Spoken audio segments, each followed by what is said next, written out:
कल जो है वो हमने पॉपुलेशन जो है उसको डिस्कस किया था। तो इसके अंदर कुछ और बेसिक्स चीज़ें हैं जिनको डिस्कस करना ज़रूरी है। तो उनमें पहले नंबर पे है थर्मल इक्विलिब्रियम। ठीक है, तो थर्मल इक्विलिब्रियम जो है वो क्या होता है?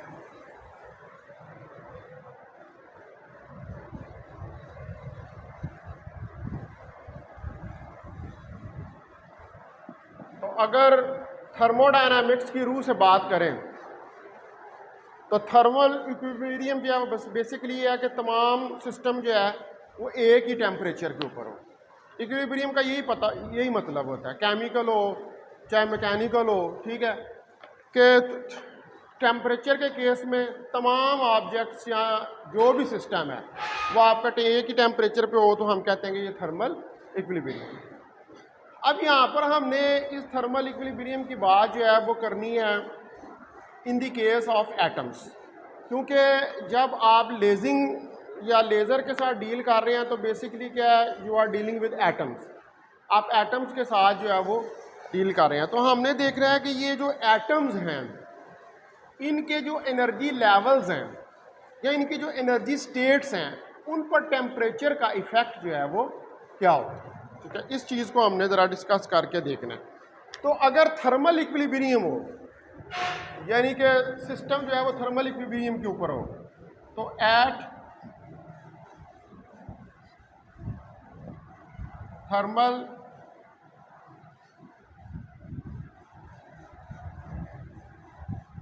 इक्विलिब्रियम, अब स्टेट क्या है? थर्मल इक्विलिब्रियम की स्टेट है तो जो नंबर ऑफ एटम्स हैं, the number of atoms at each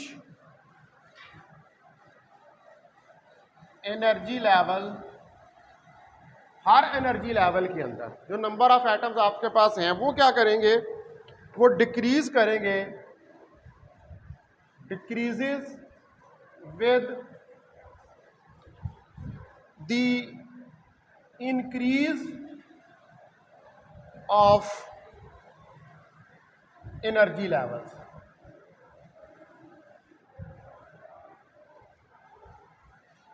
energy levels के इंक्रीज करने से, एज शोन इन फिगर 1। अभी ये फिगर मैं बनाता हूँ, ये फिगर 1 है। ठीक है, तो आप देखें ये कि ये मेरे पास एक बॉक्स है। ठीक है, इस बॉक्स के अंदर इस तरफ मेरे पास पॉपुलेशन है, इस साइड पे ये पॉपुलेशन है। ठीक है, और इस साइड पे ये मेरे पास एनर्जी है। ये अब आप देखें कि ये लेवल्स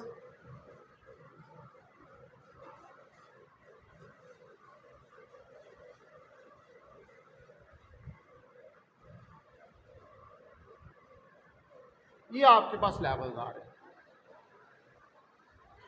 ठीक है, अच्छा, इसी तरह इसको आप कह लें कि ये figure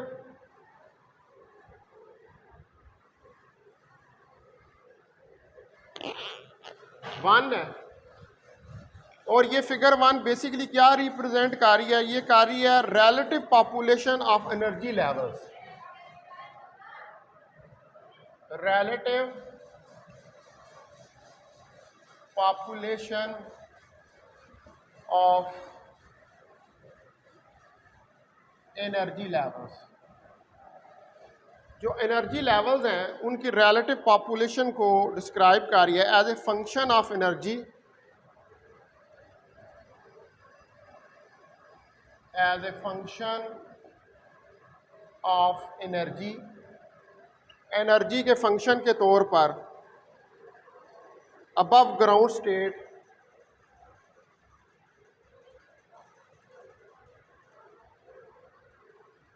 eight thermal equilibrium.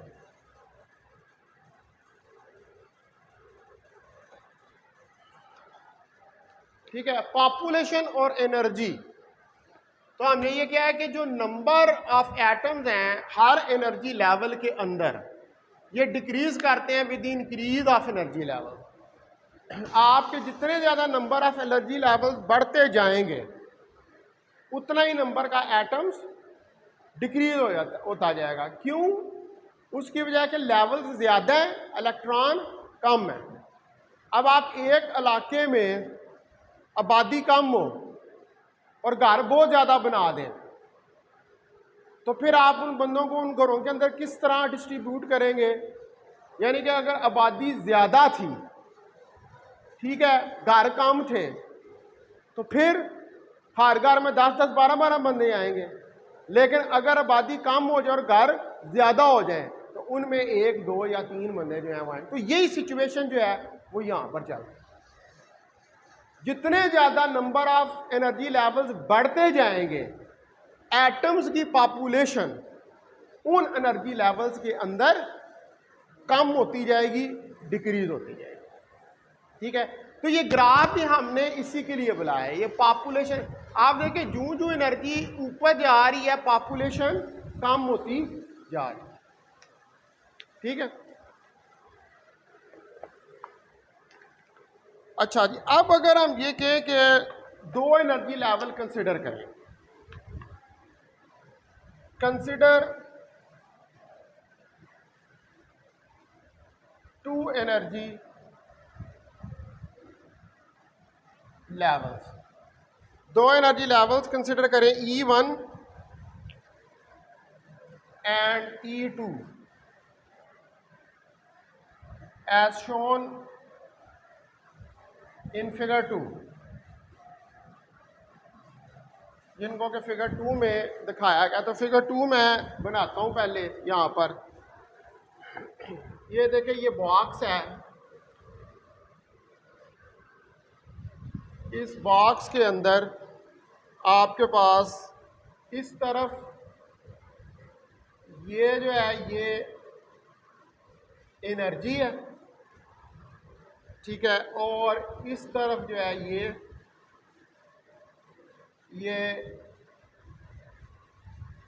Energy E1 यानी कि E1 लेवल है और इसके अंदर population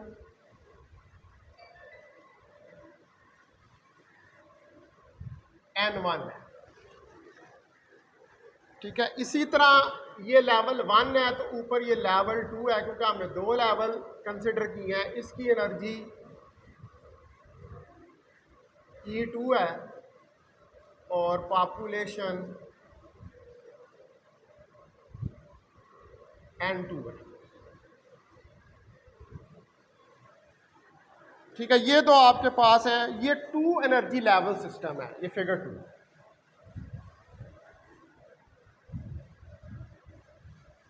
to energy level system, ये 2 एनर्जी लेवल सिस्टम को डिस्क्राइब कर रहा है। अब हमने ये कंसिडर किया कि हमारे पास 2 एनर्जी लेवल्स हैं, E1 और E2, और इनकी पॉपुलेशन जो हैं उनको हम कंप्यूट कर सकते हैं बोल्ट्जमैन इक्वेशन से। ठीक है,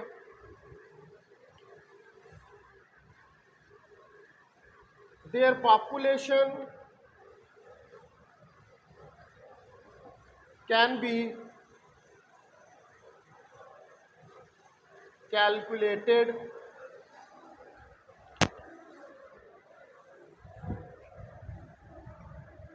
with the help of Boltzmann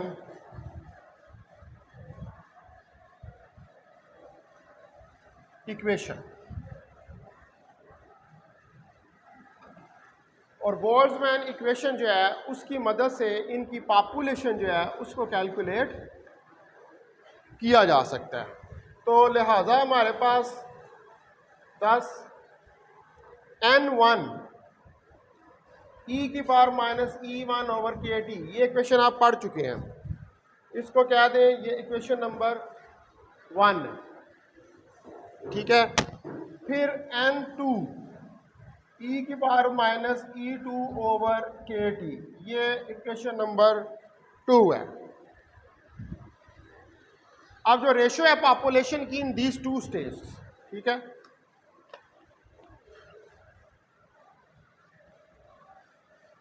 the ratio of population in these two states, तो जो रेशियो है पॉपुलेशन की इन दो स्टेट्स के अंदर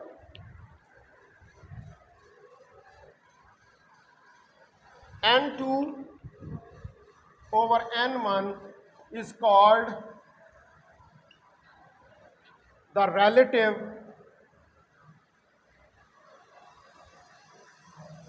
population। इसको हम relative population का नाम जो है वो देंगे।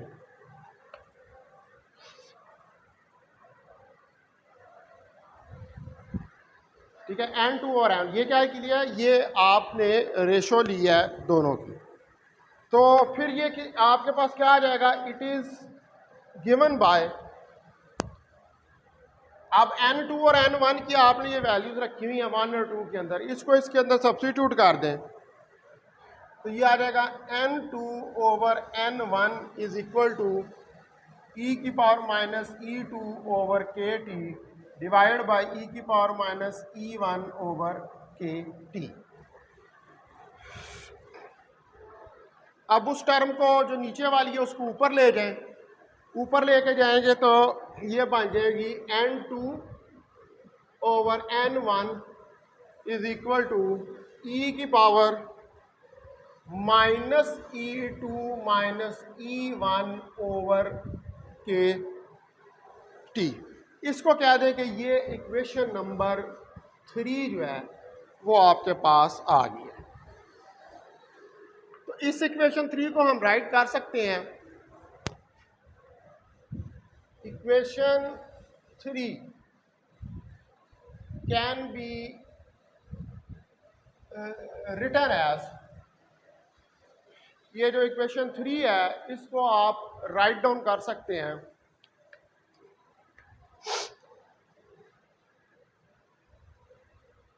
n2 n1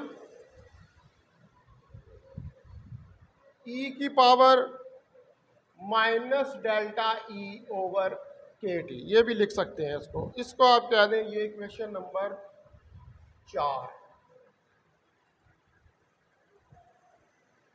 इसमें अब डेल्टा E क्या है, वे delta E is equal to E2 minus E1, ये डिफरेंस ऑफ एनर्जी है उन दो स्टेट्स के दरमियान में। ठीक है, वो जो दो स्टेट्स हैं उनमें डिफरेंस ऑफ एनर्जी जो है, तो ये आपने रेशियो निकाली पॉपुलेशन की किसके अंदर, इन दो लेवल्स। ठीक है, और ये किस पर रेशियो निकाली है, at thermal equilibrium, thermal equilibrium के अंदर। तो अब ये जो इक्वेशन है इसको अगर प्लॉट किया जाए इस इक्वेशन नंबर 4 को, तो इसका जो प्लॉट आता है वो बेसिकली बोल्ट्जमैन डिस्ट्रीब्यूशन को डिस्क्राइब करता है। आपने बोल्ट्जमैन डिस्ट्रीब्यूशन जो है वो स्टैटिस्टिकल मैकेनिक्स के अंदर पड़ी हुई है। बोल्ट्जमैन डिस्ट्रीब्यूशन ही जो होती है उसके अंदर से फर्मी ड्राफ्ट और बोज आइंस्टाइन डिस्ट्रीब्यूशंस निकलती हैं। ठीक है, तो बेसिकली ये जो आपकी यहाँ पर ये लेवल्स हैं ये किसको फॉलो कर रहे हैं, ये बोल्ट्जमैन डिस्ट्रीब्यूशन को फॉलो कर रहे हैं। तो जो प्लॉट है इक्वेशन, इसका किधर गई जी हमारे पास, ये वाली, द प्लॉट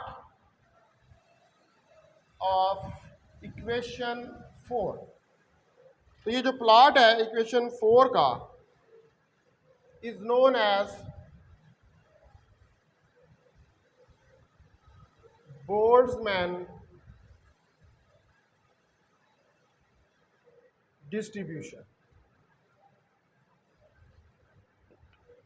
तो इसको हम बोल्ट्जमैन डिस्ट्रीब्यूशन का नाम देते हैं। और जो आपके पास इक्वेशन है 3, इक्वेशन 3 जो है वो सजेस्ट करती है रिलेटिव पॉपुलेशन n2/n1, ठीक है। इक्वेशन 3 suggests the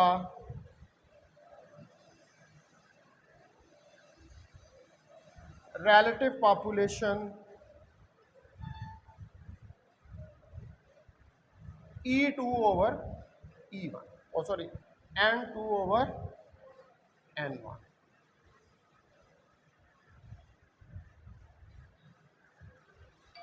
इसको शो करती है, इस रिलेटिव पॉपुलेशन को, is dependent on 2 factors.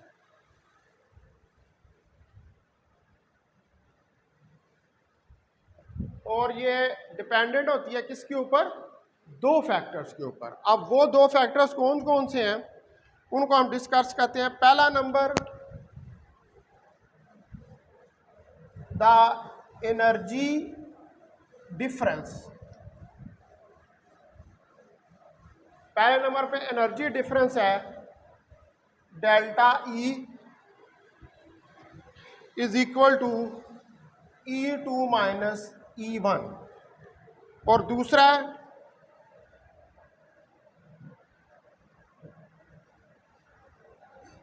Temperature T। तो इन 2 फैक्टर्स के ऊपर आप देख सकते हैं इस फार्मूले के अंदर ही कि एक तो डिफरेंस ऑफ एनर्जी आ रहा है और दूसरा टेम्परेचर आ रहा है। इसके अलावा K है, K तो बोल्ट्जमैन कांस्टेंट, ठीक है जी, K द बोल्ट्जमैन कांस्टेंट। बाकी ये इन 2 चीज़ों के ऊपर ये डिपेंड कर रही है population. What is this? This is the relative population. Why you are saying it relative? n2/n, ratio लिया ना एक लेवल की दूसरे के लिहाज से, इसलिए आप इसको रिलेटिव पॉपुलेशन का नाम जो है वो दे रहे हैं। अब आप अज्यूम करें कि हाइड्रोजन गैस जो है वो एक मोनोटॉमिक गैस है, यानी कि अब हम इसके लिए एक पर्टिकुलर केस जो है वो लेके लेते हैं। यहाँ तक तो भी ये जो जितनी किया आपने किया क्या, जर्नल डिस्कशन किया। अब हम एक पर्टिकुलर केस ले लेते हैं।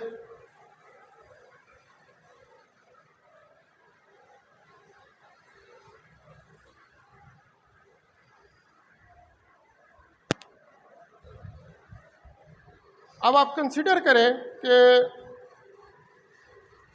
कंसिडर हाइड्रोजन गैस, एक हाइड्रोजन गैस जो है उसको कंसिडर करें to be mono atomic gas. एक हाइड्रोजन गैस है और दूसरे नंबर पर क्या है, ये मोनोटॉमिक। मोनोटॉमिक क्या होती है? एक, जिसके अंदर एक एटम होता है, ठीक है, उसको हम मोनोटॉमिक गैस कहते हैं। और इसकी हम फाइंड आउट करते हैं atomic population at room temperature, ठीक है जी, and find out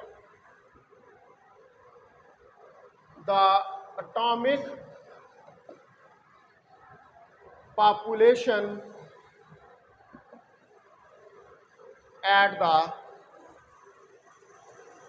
room temperature. और इसकी एटॉमिक पॉपुलेशन जो है उसको फाइंड करने की कोशिश करते हैं रूम टेम्परेचर के ऊपर एट फर्स्ट एक्साइटेड लेवल। पहले एक्साइटेड लेवल के ऊपर। अब यहाँ पर हम ये कहते हैं कि E1 जो है हाइड्रोजन के लिए जो ग्राउंड स्टेट की एनर्जी होती है वो आपको पता है कि -13.6 इलेक्ट्रॉन वोल्ट होती है। तो E2 उससे अगला लेवल ले लें तो वो आ जाएगा 3.39 इलेक्ट्रॉन वोल्ट। टेम्परेचर जो है ये आपके पास आ जाएगा 300 केल्विन रूम टेम्परेचर।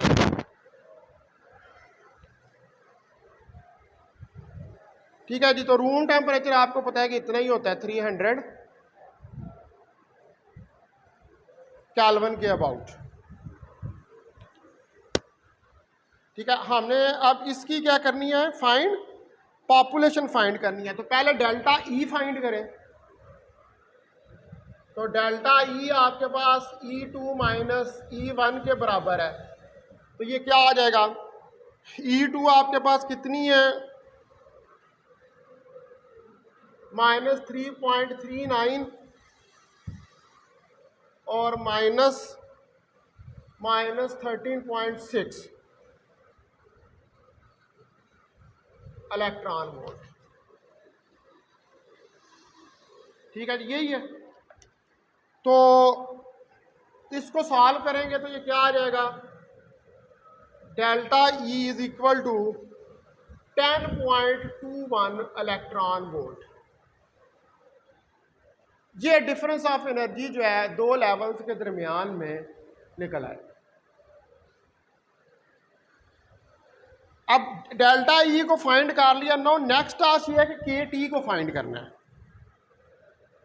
तो K T that is equal to 8.6 multiply by 10 की पावर 5 इलेक्ट्रॉन वोल्ट पर केल्विन इंटू 300 केल्विन। तो ये आ जाएगा मेरे पास 0.025 इलेक्ट्रॉन वोल्ट। ठीक है, वो मैंने जूल को पर केल्विन को इलेक्ट्रॉन वोल्ट पर केल्विन में कन्वर्ट कर दिया। परेशान ही होना चाहिए कौन सा कांस्टेंट, बोल्ट्जमैन कांस्टेंट आ गया। ठीक है, अच्छा अब फाइंड करें आप N2 ओवर N1। तो N2 और N1 फाइंड करें तो डेल्टा ई की वैल्यू आपने निकाली हुई है, ई की power -10.21 electron volt divided by 0.025 electron volt. ठीक है, इसको सॉल्व करेंगे तो ये तुम्हारे पास बराबर आ जाएगी E minus 408.4 and it is so small that is equal to 0। इतनी कम है कि ये 0 के बराबर, यानी कितनी 408.4 तक आ रही है। वो स्मॉल वैल्यू है। ठीक है, यानी कि रूम टेम्परेचर के ऊपर। इसका मतलब ये हुआ कि जो रूम टेम्परेचर है उसमें फिर ये चूंकि रेशो सारी 0 के बराबर निकल रही है, तो इसका मतलब है कि फिर एक्साइटेड लेवल में तो कोई एटम है ही नहीं है। ये मतलब निकल रहा है ना, जब ये रेशो ही 0, भाई रेशो है ही नहीं है। 0 निकलने का क्या मतलब है कि रेशो है ही नहीं है। इसका मतलब है कि आपके पास रूम टेम्परेचर के ऊपर हाइड्रोजन एटम में एक्साइटेड लेवल के अंदर कोई एटम्स नहीं है। ठीक है, इसलिए ये इतनी कम वैल्यू जो है वो निकल रही है।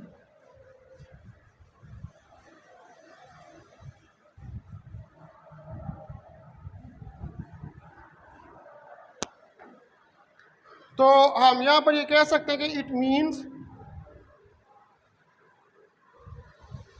दैट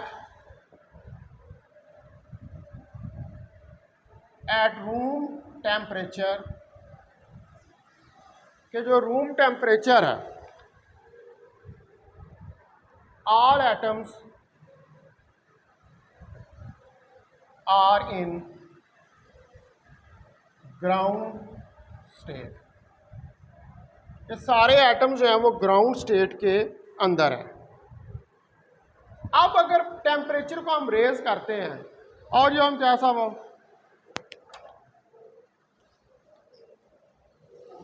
वालेकुम अस्सलाम, आहो मैं एक मिनट है मैं लैके है पई मैं 3 कापियां कढ़ दित्तियां ने, एक ना तुसी संभाल के अपने को रख लेंगे।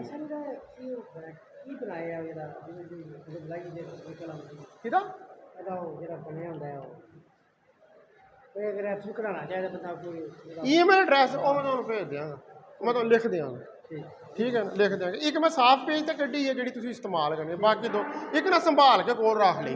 ठीक है,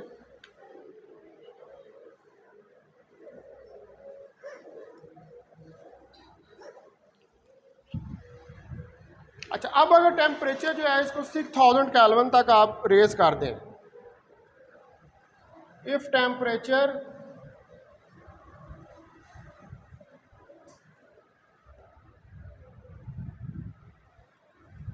is raised to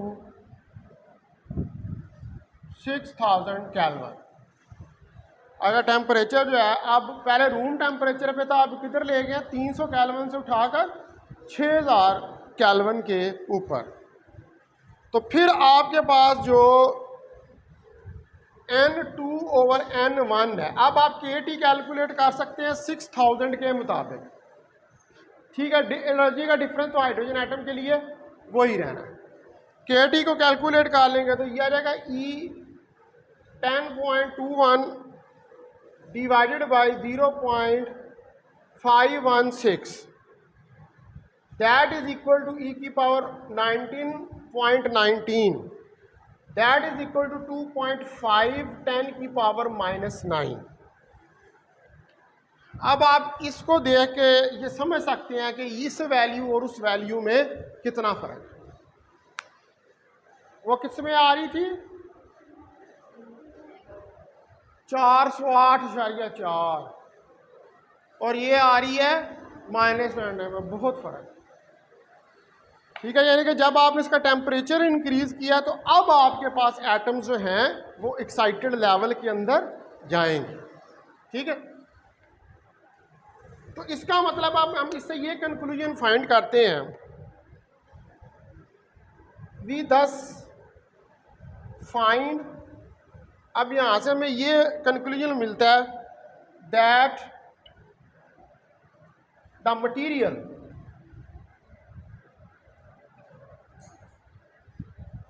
in the thermal equilibrium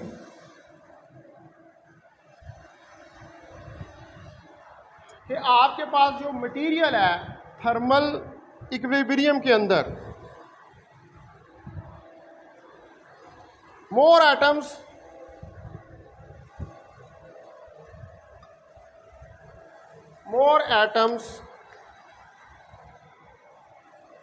are the lower energy state, ज्यादा एटम्स जो हैं वो थर्मल इक्विलिब्रियम में लोअर एनर्जी स्टेट के होंगे then in the higher energy states, as compared के जो हायर एनर्जी स्टेट्स हैं। तो ये तो आपने अभी कैलकुलेट करके पॉपुलेशन को चेक कर लिया। ठीक है, आपने जब पॉपुलेशन कैलकुलेट की है तो रूम टेम्परेचर पर आपके पास पॉपुलेशन कुछ और निकली है, और जब आपने 600,000 केल्विन तक टेम्परेचर को रेज किया तो पॉपुलेशन और निकली है। यानी कि जब आपके पास थर्मल इक्विलिब्रियम होता है, थर्मल इक्विलिब्रियम का मतलब है कि तमाम एटम्स जो हैं वो सेम टेम्परेचर के ऊपर होते हैं, तो उस वक्त ज़्यादातर एटम्स जो हैं वो क्या करते हैं, अपने लोअर एनर्जी लेवल्स को ऑक्यूपाई करते हैं एज़ कंपेयर टू के वो हायर एनर्जी लेवल्स को ऑक्यूपाई करें। तो इसका मतलब यह है कि अगर आपने एटम्स को लोअर एनर्जी लेवल से हायर एनर्जी लेवल्स के अंदर एक्साइट करना है तो फिर उनका टेम्परेचर इंक्रीज करना पड़ेगा, यानी कि उनकी एनर्जी बढ़ानी पड़ेगी। तो लेजिंग कब स्टार्ट होती है? एटम पहले क्या होते तो लोअर एनर्जी लेवल के अंदर ही है, आपको उनको ट्रिगर करना पड़ता है, उसको एनर्जी देनी पड़ती है, उनको अपर वाले लेवल में लेके जाना पड़ता है ताकि स्टिमुलेटेड एमिशन जो है वो अकर करे। ठीक है जी, तो थर्मल इक्विलिब्रियम में इसका मतलब है कि लेजिंग करना जो है वो पॉसिबल नहीं है।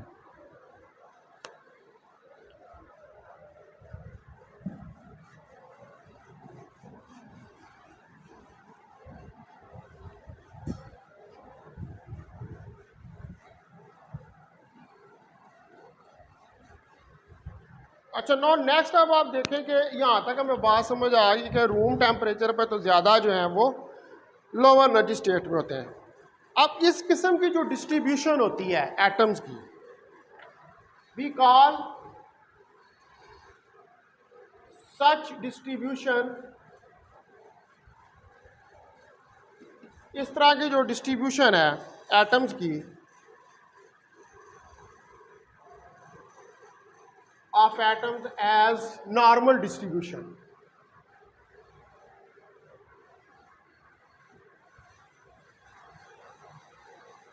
इसको हम नॉर्मल डिस्ट्रीब्यूशन का नाम देते हैं।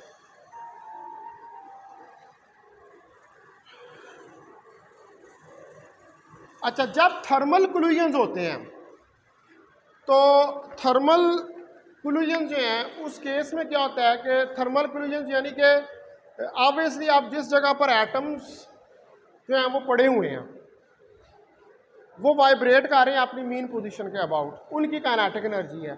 अब जब वो वाइब्रेट करते हैं अपनी मीन पोजीशन के अबाउट तो वो आपस में टकराते हैं और उनके ये कोलिजन जो हैं वो थर्मल होते हैं।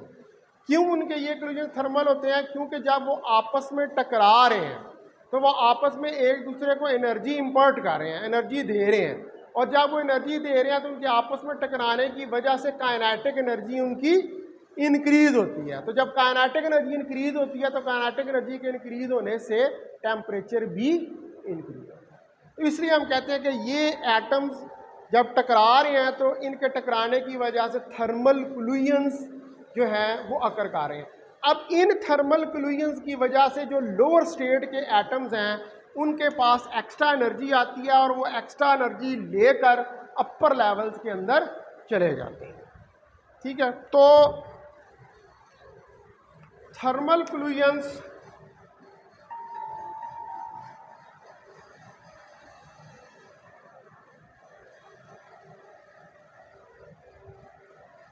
जो थर्मल कोलिजन्स हैं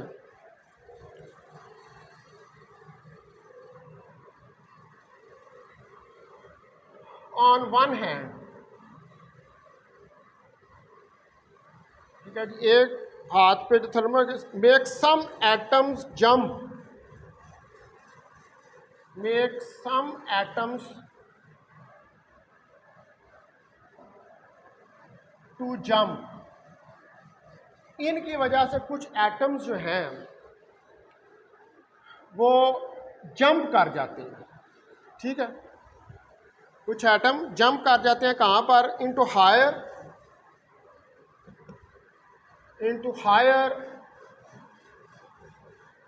energy state, higher energy state के अंदर। यानी कि कोलिजन होते हैं ना, तो कोलिजन से एनर्जी मिलती है, एनर्जी लेकर वो निचली स्टेट से उठकर ऊपर वाली स्टेट्स के अंदर जो है वो चले जाते हैं। But on the other hand, लेकिन दूसरे हाथ पर, एक हाथ पर ऐसे और दूसरे हाथ पे, ब्रिंग सम एटम्स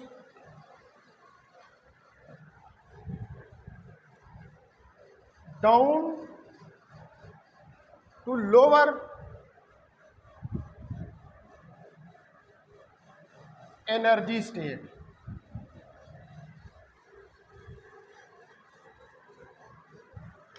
तो दूसरे हाथ के ऊपर, अब जारी बात है आपके पास जो एटम एक्साइट हो रहे हैं थर्मल कोलिजन्स की वजह से, वो तो ऊपर वाले लेवल में जा रहे हैं, लेकिन उसके साथ साथ ही ये एटम्स डी एक्साइड भी होंगे, क्योंकि इनका एक खास ड्यूरेशन है, मैक्सिमम 10⁻³ तक ये वहाँ रह सकते हैं, उससे ज़्यादा नहीं रह सकते। उसके बाद इन्होंने नीचे आना है, तो जब एक्साइट होकर ऊपर जाएंगे तो फिर कुछ नीचे की तरफ भी आएंगे। अगर ऊपर जा रहे हैं तो फिर नीचे भी आ रहे हैं। इसका मतलब है एक्साइटेशन और डी एक्साइटेशन जो है वो अकर कर रही है।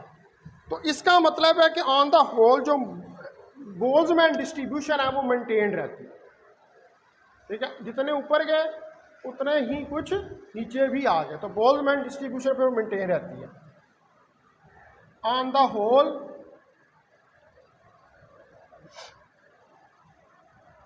The Boltzmann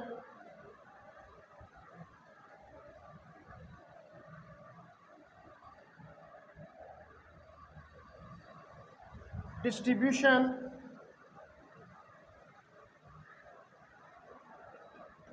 maintained।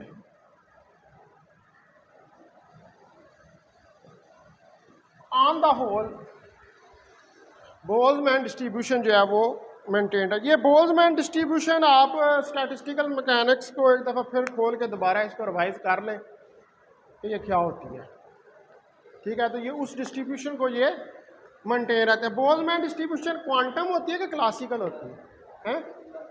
Good, classical होती है। लेकिन इसमें से बोज और फर्मी कैसे निकलती हैं अगर ये क्लासिकल होती है? वो दोनों तो क्वांटम है, हैं? नहीं नहीं, मैं ये पूछ रहा हूँ कि जब ये क्लासिकल होती है तो इसमें से क्वांटम कैसे निकल आती हैं? मैं दिस इज माय क्वेश्चन। आप जब क्वांटम के अंदर जाते हैं तो you need some certain limits, होती है ना लिमिट्स। क्लासिकल थ्योरी जो है that is the limiting case of quantum mechanics या क्वांटम थ्योरी। तो बोल्ट्जमैन को जब आप कन्वर्ट करते हैं तो वहाँ पर लिमिट्स लगाते हैं। अब मैं वो लिमिट्स नहीं बताऊंगा, वो लिमिट्स आपने आप खुद जाके आज रिवाइज करनी है कि किन लिमिट्स के तहत वो बोज आइंस्टाइन और फर्मी डिराक के अंदर कन्वर्ट होती है। होती क्लासिकल है लेकिन वो उन लिमिट्स के अंदर जाके फिर वो फर्मी और बोज के अंदर कन्वर्ट हो जाती है।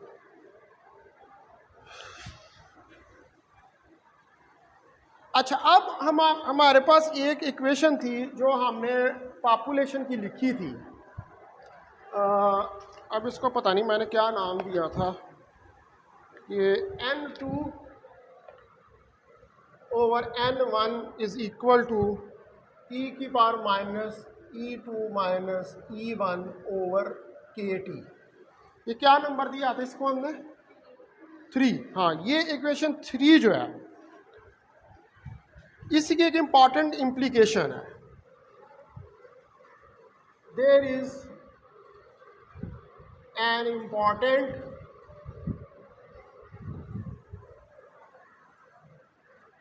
implication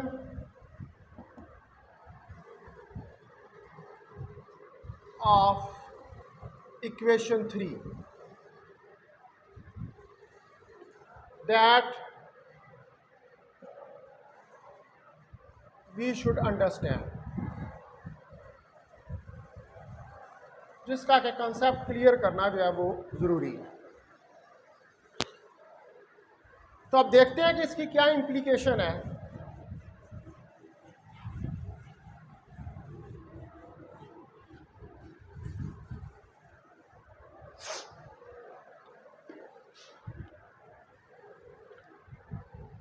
जो फ्रैक्शन है एक्साइटेड एटम्स का, the fraction of excited atoms, यानी कि जो नंबर ऑफ एटम्स ज़्यादा एक्साइटेड हैं वुड बी लार्ज। इसको लार्ज होना चाहिए या ये लार्ज होगा if the energy levels are close. अगर एनर्जी लेवल जो हैं वो एक दूसरे के करीब हैं, क्लोज हैं, और द टेम्परेचर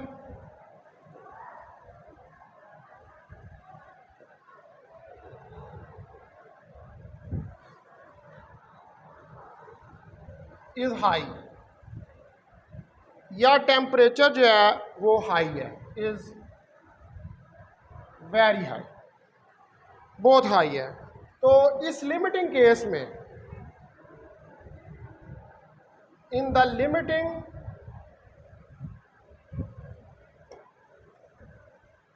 इस लिमिटिंग केस के अंदर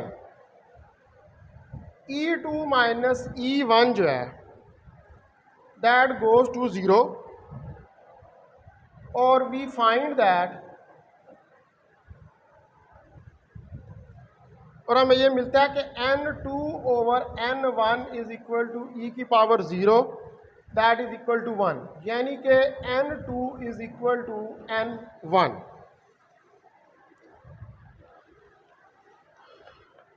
तो अगर टेम्परेचर बहुत हाई हो,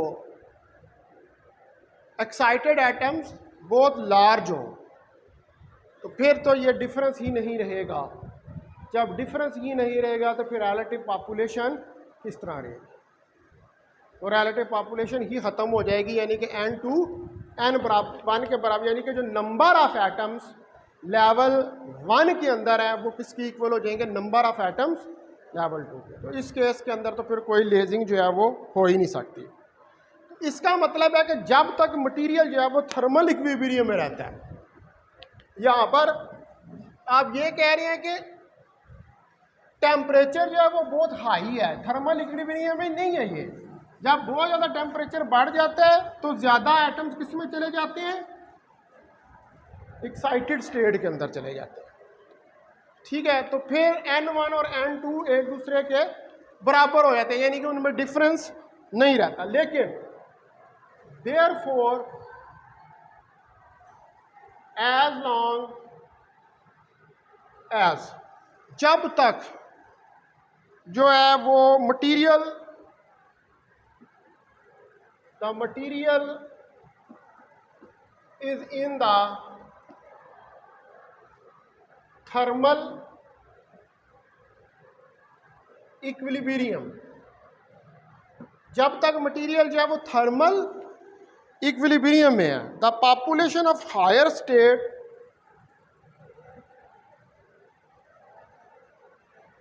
the population of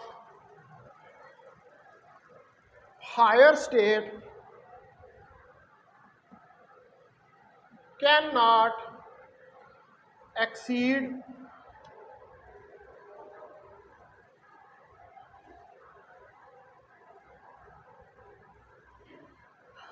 population of lower state।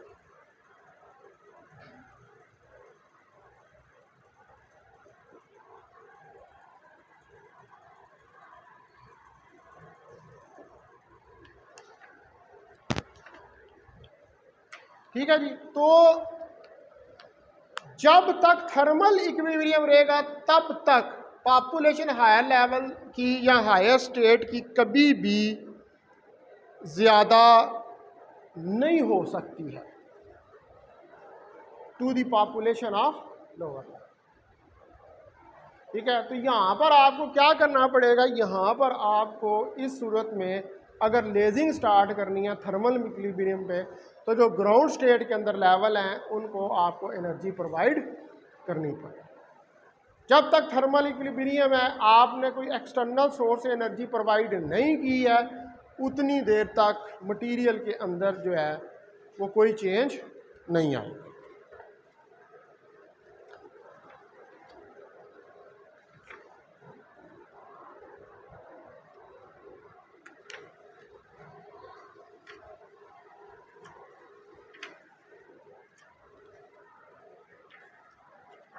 ठीक है जी, तो ये अब हमने यहाँ पर इसको स्टडी कर लिया। अब एक पॉपुलेशन इन्वर्जन रह गया इसके अंदर इम्पॉर्टेंट, वो भी फिर नेक्स्ट टाइम जो है उसको स्टडी करें।